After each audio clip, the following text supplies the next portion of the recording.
Ooh, good morning, Adora. She just woke up from a nap, and she was just being a chatterbox. Maybe she was gonna do her first blog. You say Dada yet? Dada? Mwah? No.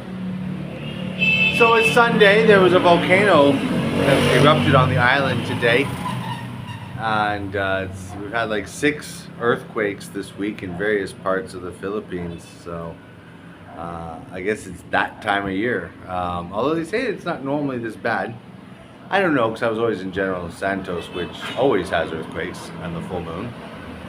I watched someone's channel there that just random came on my feed, not someone I follow, and they were talking how nothing, not even animals, can detect earthquakes, and that's already been proven false. So I'm not so sure. So I'll give you the scientific side of that, at least what I understand, is of course when the moon is closest to the Earth, which is when it's full, it has a harder pull on the tectonic plates. So most of the big earthquakes happen during a full moon cycle, or the day before, or the day after. So, and animals do know, because if you watch many blogs, a lot of animals have left the Yellowstone region in America, like migrated, literally, like even cutting through cities, not caring about humans and cars, not caring about barriers. They are getting the F out of Dodge. Now, they aren't watching blogs, so what exactly is letting them all know en masse, multiple species, to get out of Dodge?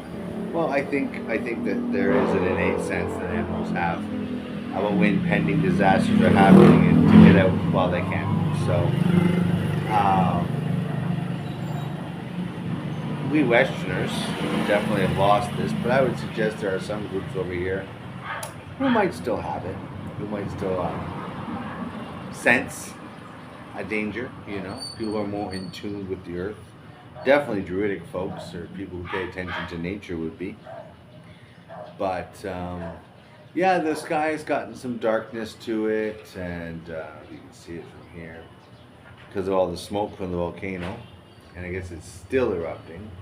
It's far enough away that unless it rains, it shouldn't be a problem. And little Miss Adora and her mama are off to their local religious house because they do that on Sundays. And I'll be manning the shop on my own. It's chicken fingers and coconut shrimp. I did my first batch last night. They didn't turn out as well as they did when I was in General Santos. And I just used the same egg and crumb formula, but didn't seem to want to adhere to the shrimp, which was weird. So I'm going to cheat and use a little bit of tiny breading mixture of pancake batter to kind of coat them a little more. I don't like doing that because, like with fish, it tends to add more grease to the end product, but it's one way to make sure the coconuts evenly distribute along with the crumb all over the entire piece. I saw a couple of adorable puppies on my last little walk there, including a nice old tired wiener dog, and let me pet him even, so that was good. A little happiness for the day. A moment of zen. But yeah, I know it's really hot today. Maybe it's because of the volcano. Maybe it's just the humidity is real bad. Like it's strong. I reorganized the fridge and lowered it down a few degrees because I'm just getting way too much condensation buildup every time I open it. And instead of keeping the bottles of alcohol on here at the top to keep the coldest, I moved them to the bottom because I don't want meat to spoil. Beer won't spoil in a bottle, but meat good. So yeah, I look at that cutie. Hey, look at you. Is that Adora? Is that Adora? Look at that baby.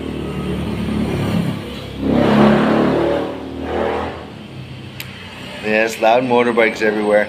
Superstition, they believe the loudness of the bike scares away the demons. Which is ironic because, they don't have bells in their churches here, which is the real thing that used to be used to scare away demons. So yeah, I guess they substitute bikes for bells. Of course, the reason why bells do that is the harmonics of a bell put off a certain frequency that the so-called demons don't like. I don't think that happens with motorbike exhaust.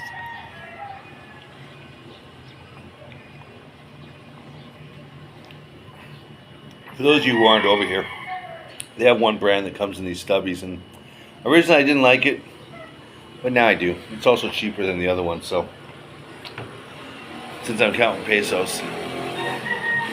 But the stubby bottle reminds me of the old Molson bottles in the 80s. But yeah, so it'll probably rain today. Now I'm closed Monday and Tuesday. I don't know what I'm going to do tomorrow. For Monday, I used to go up to the mountain, but I don't think I'll be doing that this week. If it doesn't rain, I'll try and find a new lure. I'm going to be trying to go fishing. Just for sport. I'm not fishing to eat here, but gives me something different to do. Or maybe I'll just take a rip on the bike and go do some vlogging on the bike if it's not raining. Try and get some new videos, some new scenery. I definitely want to start researching all the little towns near me. Maybe we'll start doing that. And also, of course, Mondays is going to be the Relationships in the Philippines blog, as well as my traditional blog. Trying to give folks more reasons to watch the channel, so that are useful, not sensationalist and newsy and clickbaity. So, some of the people who watch the blog say I don't have the baby mama of Adora, my woman, on the blog enough, or at all, because she doesn't want to be. But I see a lot of other bloggers will bring their missus on. And sometimes it was actually doing constructive videos where she would ask questions, he would answer them, and vice versa. But most of the times it's just them chatting and showing how they are with each other, which is fine. I'm not sure I want to do a facial shot where I got all these cuts on my face still from the bugs from that damn helmet last Monday. I thought I'd be cured, so. There's not real milk here, which is a real negative, because real milk helps to. Oh, there we go. There's my little senorita there now. She's got the double braids in because, you know, I like that. Are you taking the baby with? Yeah. Oh. That's right. Oh. For all those people who say I don't put her in enough. Do you want me to drive you on the bike to church? No, it's okay. I'm looking for excuses to get the wind in my hair. I'm looking for excuses to get the wind in my hair. Get it? It's a joke 'cause I don't have any hair. No. I'm dumb. Stupid, I gotta get it.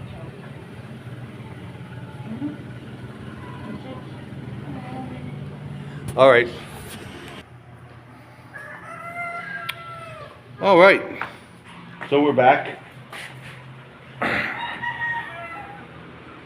Yeah, so not much to blog about. It's a Sunday.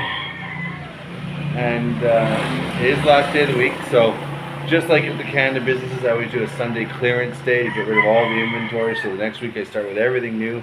Doing the same thing here. So my goal, of course, is to set that up.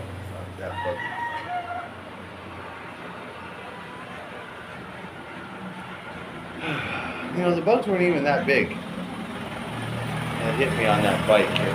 A week later, I still got wounds. So I got started to say, there's not really good milk here. In Canada, I would drink a bunch of milk to get those skin growth things going. I guess I put some vitamin E cream on me, but. And I got a bit of redness on my arms actually from motorcycling, which was interesting. But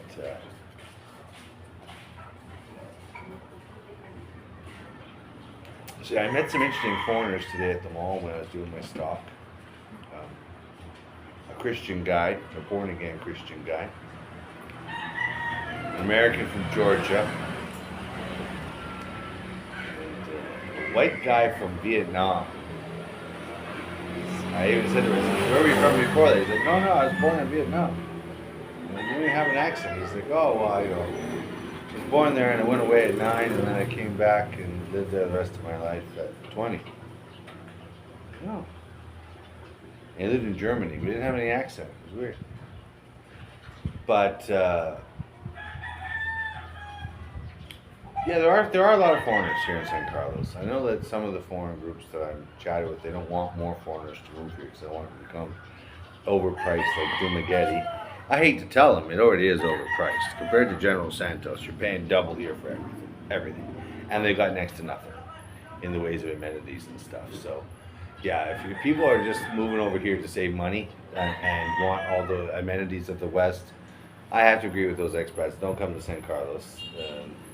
Go to General Santos. You'll have a much better experience and easier adaptability. And don't believe the internet websites where it's like, oh, that whole island's dangerous, Muslim extremists, blah blah blah. Yeah, it's about as extremist as Toronto or Ottawa. Actually, I had more problems in Toronto than I've ever had in General Santos. So I don't know. And when I say problems, I just mean, late night dangerous encounters, we'll call them, But yeah, if you're a Westerner who doesn't know what you're doing for the winter, you really do owe it to yourself to come check this place out. Don't worry about the earthquakes and the volcanoes. So one of my friends who does the blog, a really popular guy, and he was just doing one about talking about how all the dangers and all the things that people talk about aren't common and aren't things you're going to actually encounter if you come over here. He's right. I mean, I've been here now a while and I've never been robbed. I've never had anyone try to rob me, I haven't had anyone try to fight me. I mean, yeah, I've been through a couple earthquakes and stuff, but nothing tragic. Here's the thing. We're not buying and renting little huts over here made out of like cardboard and balsa wood like these folks are. So any houses you're renting as a Westerner, like my house here, solid stone. No issues from the earthquakes, right? And yeah, there's bars on the windows, This just keeps it so that, if they want to rob you, it's a chore. And the good thing is there is neighborly watch. There is like a neighborly camaraderie over here. Like, that's why kids are safe to wander around without worrying about creepy bastards like in North America, because everybody looks out for everybody. It's kind of a good thing. Now, obviously, if you're doing bad things, it's not a good thing. Or if you have a lot of gossipy, just juiciness that they'll spread, that's also not good. But no, and the scams happen to the stupid. I mean, just like when I was on Carefree Chris's blog, it's the same thing. He's like, what's the number one danger down in Manhattan? I'm like, being stupid. But I think being stupid is detrimental to one's health no matter where you go. Health and wealth, detrimental. Because if you're stupid, you're a target. And nobody really feels bad for robbing a stupid person. In fact, they think they're good for it. I mean, it's a victimless crime. It's like punching someone in the dark, right? To quote a Simpsons character. But no, it's one of these things where, yeah, all the fear factor they put in you guys and girls back in the West for why you shouldn't come here is really just that. It's fear factor. They don't want you to leave. Like, if you came over here for 6 months instead of staying in Canada this winter, you would end up saving yourself probably about $4,000 to $5,000 in what you would spend at home. So if you're on a pension, that's a lot. That's a nice little chunk of savings. So when you do go back, you're not actually going back and being broke. Maybe you have that car you couldn't fix up because you couldn't afford to. Leave it in storage. Leave it in your kid's laneway for the 6 months you're here. By the time you get back, you saved up enough money to repair the car. Or say you wanted that new, bigger, better TV, but you couldn't afford it now. Well, you come over here for 6 months. You're going to save enough money. When you go back, you can buy that new TV right away.